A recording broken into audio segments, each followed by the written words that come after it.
कृष्ण कहते हैं, जब धर्म की जड़ें कमजोर होने लगती हैं, जब मनुष्य अपने अहंकार में सत्य को भूलने लगता है, तब समय एक नया अध्याय लिखता है और उस अध्याय का नाम होता है कलयुग। नमस्कार दर्शकों, आप देख रहे हैं भक्ति की कहानियां, जहां कथा नहीं अनुभव होता है। आज की कहानी है एक ऐसे राजा की जिसकी एक छोटी सी भूल पूरे युग के अंत और एक नए युग की शुरुआत बन गई। ये कथा है राजा परीक्षित, तक्षक सर्प और कलयुग के आरंभ की। महाभारत युद्ध समाप्त हो चुका था।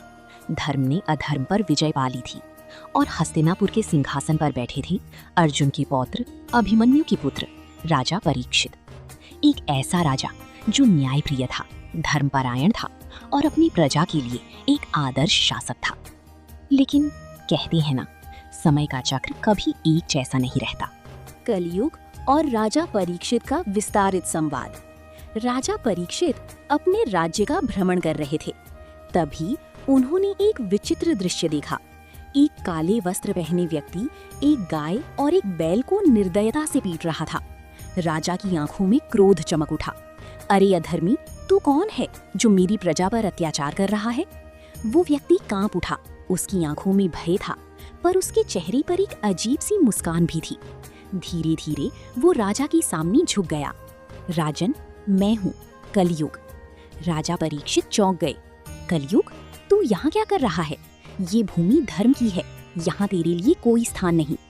कलयुग ने सिर झुका लिया, लेकिन उसकी आवाज में एक चालाकी थी। राजन, समय का चक्र बदल चुका है। द्वापर युग समाप्त हो चुका है और अब मेरा समय आ चुका है। आप चाहे जितना भी प्रयास कर लें, मुझे इस धरती पर आना ही होगा। राजा परीक्षित ने अपनी तलवार निकाल ली। जब तक मैं जीवित हूँ, मैं अधर्म को इस भूमि पर पैर नहीं रखने दूंगा। कलयुग घुटनों के बल बैठ गया। राजन, मैं आपसे युद्ध नहीं कर सकता, मैं आपसे शरण मांगता हूँ। धर्म का यही नियम है ना, जो शरण में आए उसे रक्षा दी जाए। राजा कुछ क्षण के लिए चुप हो गए। उनके मन में धर्म और कर्तव्य का संघर्ष चल रहा था। फिर उन्होंने कहा, ठीक है, मैं तुझे अपने राज्य में स्थान दूंगा, लेकिन केवल उन जगहों पर जहां अधर्म पहले से मौजूद है।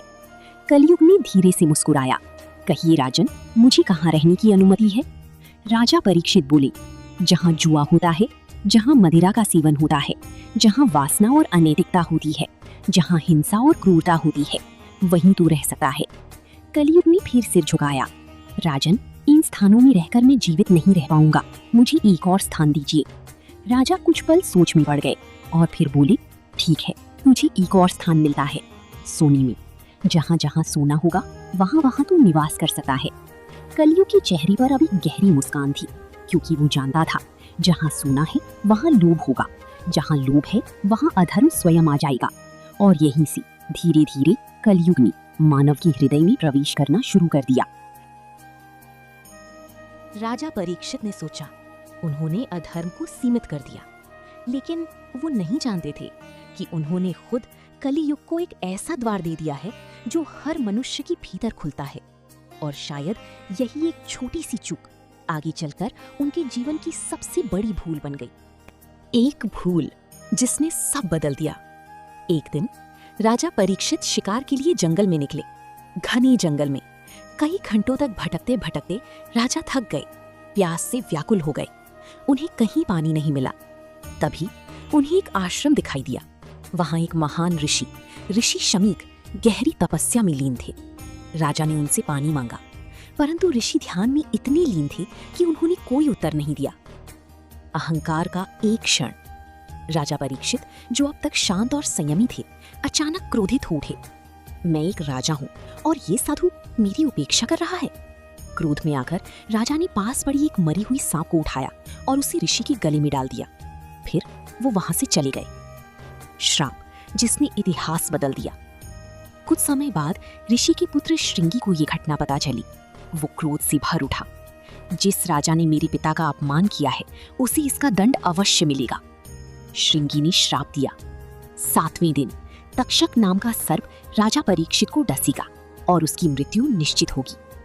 ये श्राप अब एक सत्य बनने वाला था। मृत्यु का इंतजार और ज्ञान की शुरुआत। जब राजा परीक्षित को इस श्राप का पता चला तो उन्हें अपनी गलती का एहसास हुआ। उन्होंने तुरंत सिंहासन त्याग दिया और गंगा किनारे जाकर अपने अंतिम दिनों को धर्म और ज्ञान में लगाने का निर्णय लिया। वहां महान ऋषि शुकदेव जी आए और उन्होंने राजा परीक्षित को सुनाई भागवत कथा। भागवत कथा और आत्मा का जागरण। 7 दिनों तक राजा परीक्षित ने बिना भोजन बिना पानी सिर्फ भगवान की कथा सुनी। उनके मन में अब कोई भय नहीं था, कोई मोह नहीं था, सिर्फ एक ही भावना थी, भगवान में पूर्ण समर्पण। 7वां दिन, तक्षक का आगमन। 7वां दिन आ चुका था। हर कोई जानता था आज कुछ भयानक होने वाला है। राजा परीक्षित ध्यान में बैठे थे, पूर्ण शांति के साथ। उधर तक्षक सर्प अपनी पूरी शक्ति के साथ राजा की ओर बढ़ रहा था, लेकिन राजा की रक्षा के लिए कई विद्वान ब्राह्मण और योद्धा तैनात थे। तक्षक की चाल। तक्षक ने एक चाल चली। वो एक ब्राह्मण का रूप धारण कर राजमहल में प्रवेश कर गया। उसने एक फल राजा को भेंट किया। राजा ने जैसे ही उस फल को हाथ में लिया, उसमें से निकला एक छोटा सा कीड़ा। वो कीड़ा धीरे धीरे तक्षक सर्प में बदल गया। मृत्यु और युगांत। तक्षक ने एक ही पल में राजा परीक्षित को डस लिया। राजा परीक्षित शरीर छोड़ चुके थे। कलयुग का आरंभ। राजा परीक्षित की मृत्यु के साथ ही द्वापर युग का अंत और कलयुग का आरंभ हो गया। कहते हैं कलयुग में धर्म केवल 1/4 रह जाता है।